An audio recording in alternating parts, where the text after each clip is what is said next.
Vamos então prosseguir aqui no capítulo 4 do Evangelho de São Lucas, de Lucas. E eu estou, como podem ver, estou com a Bíblia da Difusora Bíblica nas mãos. A nova Bíblia dos Capuchinhos, que a primeira edição foi assim apresentada.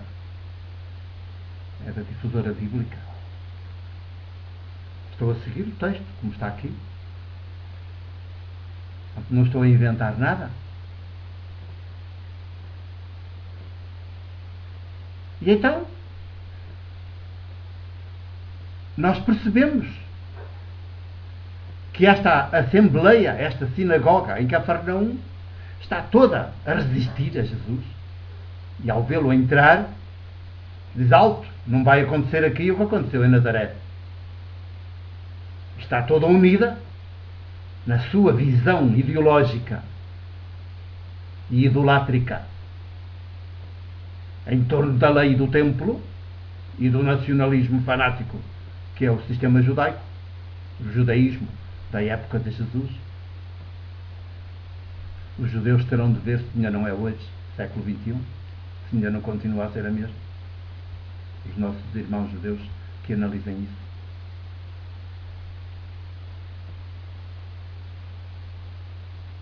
E, através deste porta-voz, consegue que Jesus não possa anunciar a boa notícia de Deus, do projeto político de Deus, que está em flagrante oposição, em contradição total com o projeto do poder político da Casa Real de David, que todo o povo judeu fazia seu. Era o mesmo projeto de todos os judeus, mesmo os judeus da diáspora.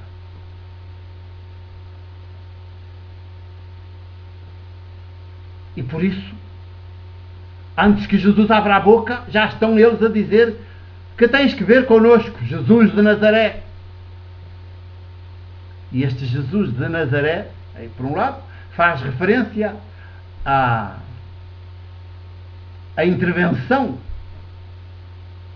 de Jesus na sinagoga de Nazaré. Por outro lado, faz referência à terra, à aldeia onde Jesus nasceu e cresceu, e que era uma aldeia insignificante, que não vinha no mapa, e portanto não era de Belém, a terra onde nasceu David, o rei David. Está aqui a desdenhar de Jesus. Nazaré, um nazareno.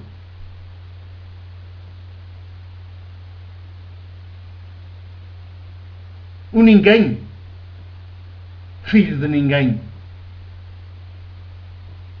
Que tens que ver connosco, Jesus de Nazaré.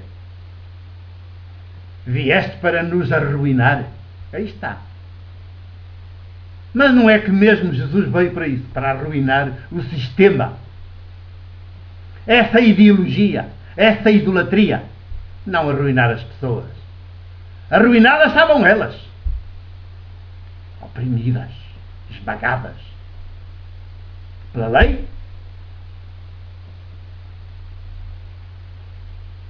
e esmagadas pelo império, pelo templo, pelos sumos sacerdotes, pelos tributos que tinham sempre de pagar ao templo também, os impostos ao império. E ainda tinha um rei meio fantoche.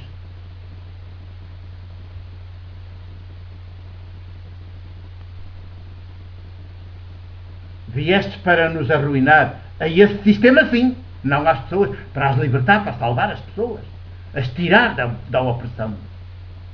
Quer dizer, o país, a Palestina, tinha-se tornado uma casa de opressão à luz do projeto político de Deus, Criador. O que tinha sido outrora o Egito era agora a Palestina. O Egito dos faraós, de onde os escravos fugiram, e que deram depois origem à Palestina.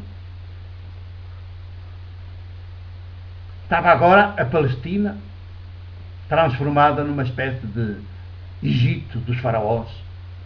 Tinham mudado os nomes e os agentes, os figurantes, mas a opressão continuava. Vieste para nos arruinar, não às pessoas, mas as pessoas têm muitas vezes a tendência, e são levadas a isso pela propaganda dos poderes, a identificar o sistema com elas próprias. E isso é sempre um absurdo. As pessoas são pessoas. Os seres humanos são seres humanos. E os sistemas são a perversão organizada. E então, quando se sobrepõem às pessoas, os interesses do sistema se sobrepõem às pessoas, é mesmo um ídolo e é a idolatria pura.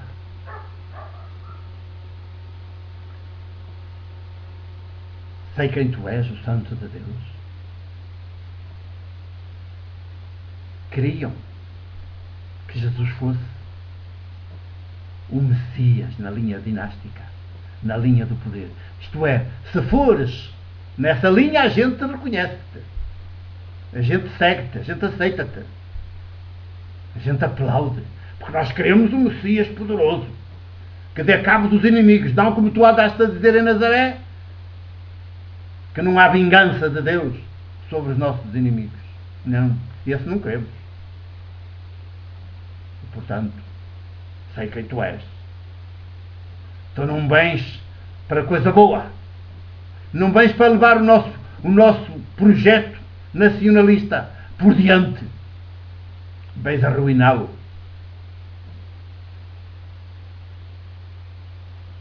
E, portanto, antes que Jesus abrisse a boca, já não tem hipótese de anunciar a boa notícia de Deus. Já não há ambiente. As pessoas já estão todas de pé atrás, quem está na sinagoga. Jesus, se abrir a boca, não tem credibilidade, não terá acolhimento. Pelo menos a estratégia desta sinagoga foi assim. Resultou ou não? Eles tinham esta estratégia traçada. Se ele vier por aí, a gente impede que ele tome a palavra. O poder é muito hábil.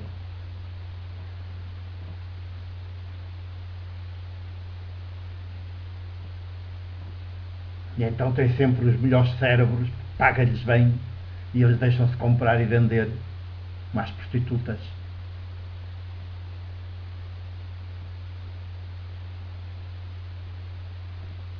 Tem sempre os melhores cérebros ao seu serviço.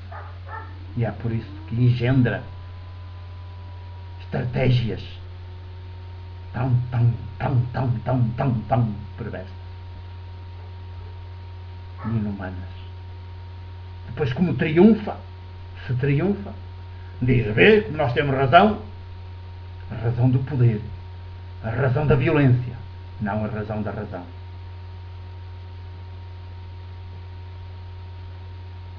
E a multidão, porque ele triunfa, viva os vencedores, de victis, ai dos vencidos. Pensam que os vencedores, por terem triunfado pela violência, que têm a razão, e não têm. São a perversão. E então a estratégia está bem montada. Jesus não teve a oportunidade de intervir aqui, nesta sinagoga de Cafarnaum. Mas como é que Jesus desembaraça e desmantela esta estratégia? Como? Já vamos ver a seguir.